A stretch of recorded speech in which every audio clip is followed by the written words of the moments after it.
Bonjour tout le monde, bonjour tout le monde. Aujourd'hui, je reviens partager avec vous une nouvelle recette assez simple, le sanga. Donc, comme pour le moment, c'est la période du maïs parce que c'est l'ingrédient principal du sanga, comme c'est la période du sanga, la période du maïs, autant pour moi, j'en profite pour faire du sanga. Un plat assez simple et riche, vitamineux et tout ça. Donc là, pour le sanga, on a besoin du maïs bien frais. Là, vous voyez que mon maïs, il est bien juteux. Le maïs, on a besoin des légumes. Donc, j'ai trouvé au marché le folon. On a besoin de ça. Ça, c'est quoi? Ça, c'est la pulpe de noix. C'est ça. On a besoin de la pulpe de noix. On a besoin également du sel et du sucre qui est facultatif. Et du sucre qui est facultatif parce qu'il y en a qui aiment bien manger leur sanga sans le sucre. Donc, il est facultatif. Voilà les ingrédients pour le sanga et à tout de suite pour la suite de la vidéo. Donc là, c'est la suite. Voilà nos légumes déjà préparés. C'est-à-dire la mise en place est terminée. Vous pouvez voir que j'ai coupé vraiment très finement. J'ai coupé finement les légumes et la même chose pour le maïs. Donc on ne doit pas avoir les grains de maïs. Ça devrait être coupé vraiment très finement. Donc là aussi les pulpes de noix que j'ai déjà mis dans une gamelle pour essayer de... on va dire quoi, de rajouter un peu d'eau pour que ce soit un peu plus liquide. Parce que dans la boîte de conserve, c'est vraiment très lourde. Oui.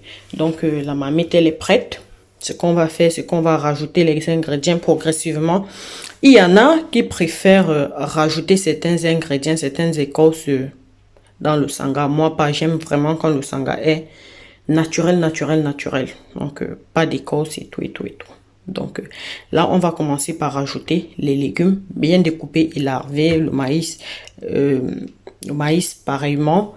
On va commencer par mettre les légumes autant pour moi dans la marmite.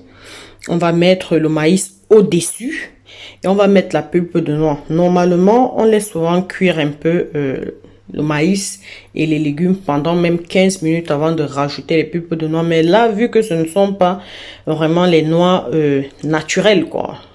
En fait, c'est pas moi-même qui ai fait. Donc, c'était déjà dans une boîte de conserve pour... moi, j'aime quand je mets tout une fois et puis ça bout avec et puis ça enlève un peu les odeurs de boîte là. Ça enlève les odeurs de boîte de conserve. Donc, c'est comme ça que ça va se passer. Let's go.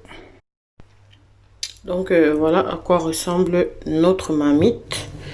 Voilà à quoi ressemble notre marmite. Donc, en premier, les légumes. En second, le maïs et la pulpe au-dessus. Et j'ai rajouté aussi et le sel. Et j'ai rajouté aussi presque un demi-litre d'eau. Presque un demi-litre d'eau. Je vais laisser cuire 45 minutes avant d'essayer de tourner, quoi. Donc voilà à quoi ressemble notre marmite après 45 minutes.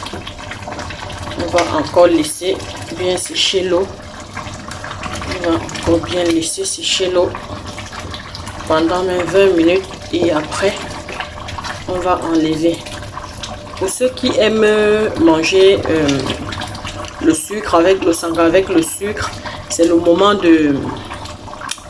de rajouter du sucre en fait. Oui, c'est le moment de rajouter du sucre. Et c'est à ça que ressemble après toute la cuisson.